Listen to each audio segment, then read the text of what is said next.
Hello, and thanks so much for inviting me to talk about diversity in academic medicine, gender and sexual minority equity.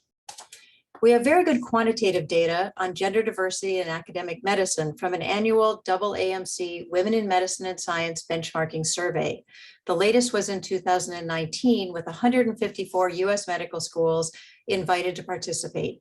98% completed the survey, yielding a response rate of 64%. What we see is that women have represented a near majority of medical school students and consistently a smaller proportion as rank increases, so that women hold less than 20% of department chair and dean positions. Similarly, women hold almost 60% of instructor positions, yet hold progressively smaller proportions of positions with more senior rank. Women continue to represent a large proportion of residents in obstetrics and gynecology, pediatrics, and related subspecialties, while many surgical subspecialties have a smaller proportion of women residents. Kudos to us in OBGYN for leading the way.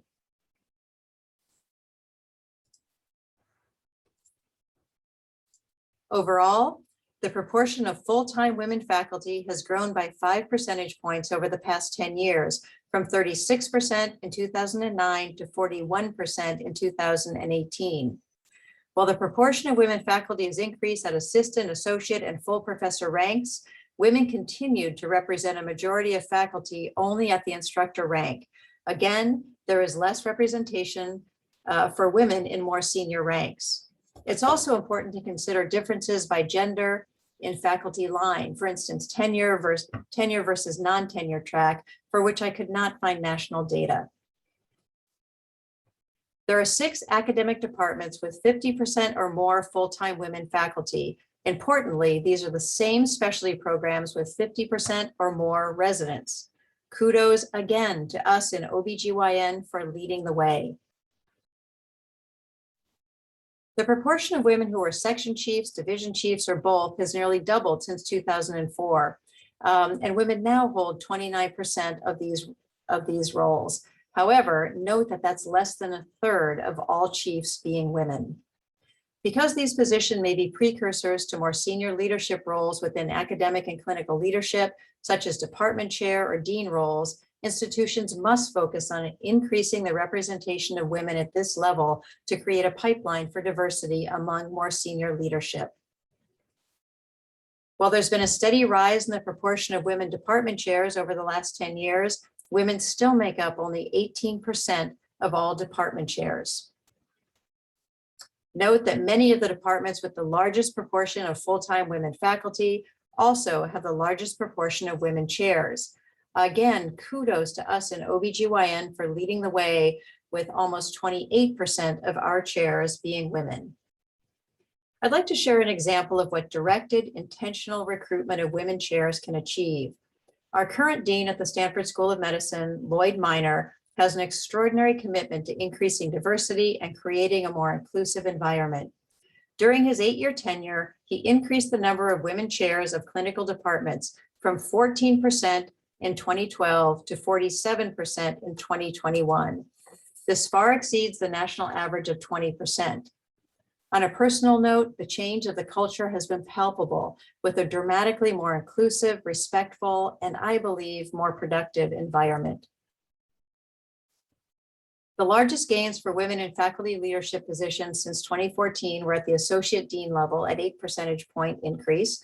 The smallest gains were at the senior associate dean level, with assistant deans remaining the only leadership position with the majority of women. While there's been a steady rise in the proportion of women deans over the past 10 years, women still make up only 18% of all US medical school deans. The number of women deans has only increased by about 1 per year on average since 2009. Unless greater progress is made earlier in the leadership pipeline, large increases in women's representation among medical school deans are unlikely. Now, I've shown you good data on the numbers or quantitative part of diversity. What about the lived experience of women in medicine? Culture is critical for promoting an inclusive workplace and retaining our more diverse workforce. We have room for improvement. Only 65% of women faculty agreed that their medical school offers opportunities regardless of gender, compared with 85% of men. Overall, 73% of women faculty felt respected, yet 27% felt disrespected in the academic workplace, citing that this disrespect was based on one's gender as the most often cited reason. 17% of women, compared with 1% of men, experienced an incident of disrespect based on their gender in the past year. I want to touch also on equity for sexual and gender minority or SGM individuals, including the lesbian, gay, bisexual, transgender, and queer communities. Unfortunately, I can barely touch on this due to the absent data for academic faculty. I found no data on LGBTQ+ faculty.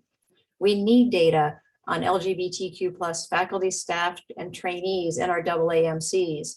We need to ask about sexual orientation and gender identity.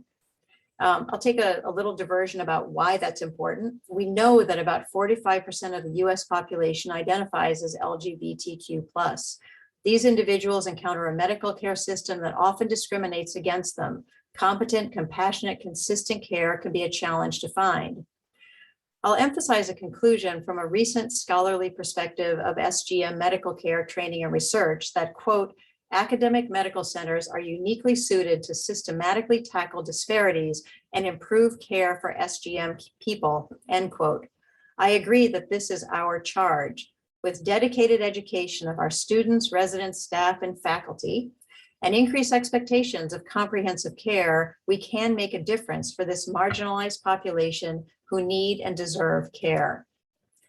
Data from 150 medical schools in the US and Canada show that we're doing a fair job at best teaching LGBTQ+ pertinent topics, such as sexual orientation and gender identity, but we're failing with less than 50% of curricula, including topics of coming out, transitioning, and body image. We can do better. 70% of our gender nonconforming and trans patients report experiencing discrimination in healthcare.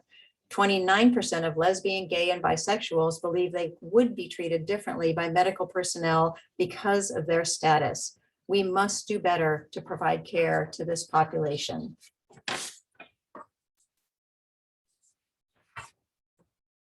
The next slides have information that are excellent resources for LGBTQ+ care and creating a culture to facilitate effective communication and care. I hope you'll have a chance to take a look at these. I encourage you to read and participate in the Healthcare Equality Index, or HEI, an annual program by the Human Rights Campaign that provides an effective roadmap of information and resources needed to ensure that LGBTQ+ people have access to truly patient-centered care. Facilities show commitment to LGBTQ+ patient-centered care by taking the HEI survey, and top scorers get the coveted designation of LGBTQ Healthcare Equality Leader. In summary, gender and sexual minority equity is important for our future, important for us to provide comprehensive and compassionate clinical care, educate future healthcare providers and leaders, and build a culture that is stronger and indeed inclusive. We need directed recruitment at all levels. We have to continue to build a pipeline and appoint diverse leaders. We need a culture for retention created and nurtured by an intentionally focused approach through an intersectional lens. We need leadership roles for women, sexual and gender minorities, and all of the other minorities you'll hear about in this session. We need resources to address inequities, infrastructure, FTEs, groups, centers, offices. We need to work to identify and remove systemic inequities. Through all of this, we can move toward true equity and inclusion. Thank you very much and have a great day. Bye-bye.